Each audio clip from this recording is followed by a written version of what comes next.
Malaysia is a country in Southeast Asia known for its Petronas Twin Tower, beautiful beaches, secluded islands, and elevated hill stations.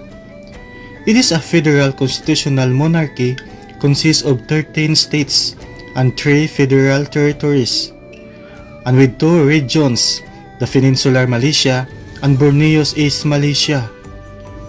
Peninsular Malaysia shares a land border with Thailand, and the East Malaysia shares land borders with Brunei and Indonesia. It has a total land area of over 329,000 square kilometers. Kuala Lumpur is the capital and largest city, while Putrajaya is the seat of the federal government. With a population of over 32 million, Malaysia is the 43rd most populous country in the world. It is a multi-ethnic and multicultural, and about half the population is ethnically Malay, with minorities of Chinese, Indians, and indigenous peoples. The official language is Malaysian, and English remains an active second language. The religions are majority Islam at 61%, followed by Buddhism at 19.8%, Christianity at 9.2%, Hinduism at 6.3%, and other small percentages practice Confucianism, Taoism, and other traditional Chinese religions. Evidence of modern human habitation in Malaysia dates back 40,000 years ago. In the Malay Peninsula, the first inhabitants are thought to be Negritos. Malaysia has its origin in the Malay kingdoms, and in the 18th century became subject to the British Empire. Peninsular Malaysia was unified as the Malayan Union in 1946, and then Malaya was restructured as the Federation of Malaya in 1948 and achieved independence on August 31, 1957. Malaya united with North Borneo, Sarawak, and Singapore on September 16, 1963 to become Malaysia. In 1965, Singapore was separated from the Federation.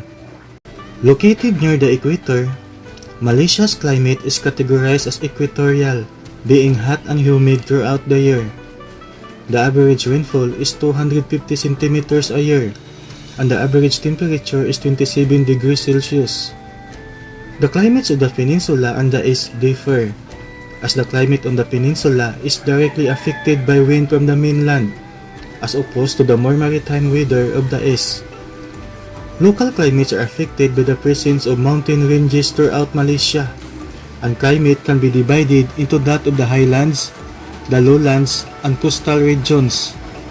The coasts have a sunny climate with temperatures ranging between 23 and 32 degrees Celsius, and rainfall ranging from 10 to 30 centimeters.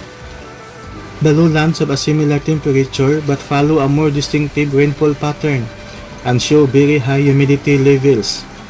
The highlands are cooler and wetter and display a greater temperature variation. East Malaysia, on the island of Borneo, has a coastline of 2,607 kilometers. It is divided between coastal regions, hills and valleys, and a mountain's interior. Mount Kinabalu is the tallest mountain in Malaysia at the height of 4,095 meters. The Vera Lake in Pahang is one of the largest lakes, and the Rajang River in Sarawak is the longest river with a length of 760 kilometers. Malaysia has the world's 5th largest mangrove area, with totals over 500,000 hectares. Malaysia is one of 17 mega-diverse countries, which means exhibiting great biodiversity, composed of various flora and fauna, and home to a number of endemic species. It is estimated to contain 20% of the world's animal species. Tropical rainforests encompass between 59% to 70% of Malaysia's total land area. Malaysia is a newly industrialized market economy, and in 2019 had a GDP of 364.7 billion US dollars. According to the International Monetary Fund 2020, the economy of Malaysia is the 4th largest in Southeast Asia. It is also the 36th largest economy in the world. Labor productivity in Malaysia is significantly higher than in neighboring Thailand, Indonesia, Philippines, or Vietnam, due to a high density of knowledge-based industries and adoption of cutting-edge technology for manufacturing and digital economy. According to the Global Competitiveness Report 2019, the Malaysian economy is the 27th most competitive country in the world. Malaysian citizens enjoy affluent lifestyle compared to almost all other Southeast Asian countries, in which only Singapore and Brunei manage to rival over.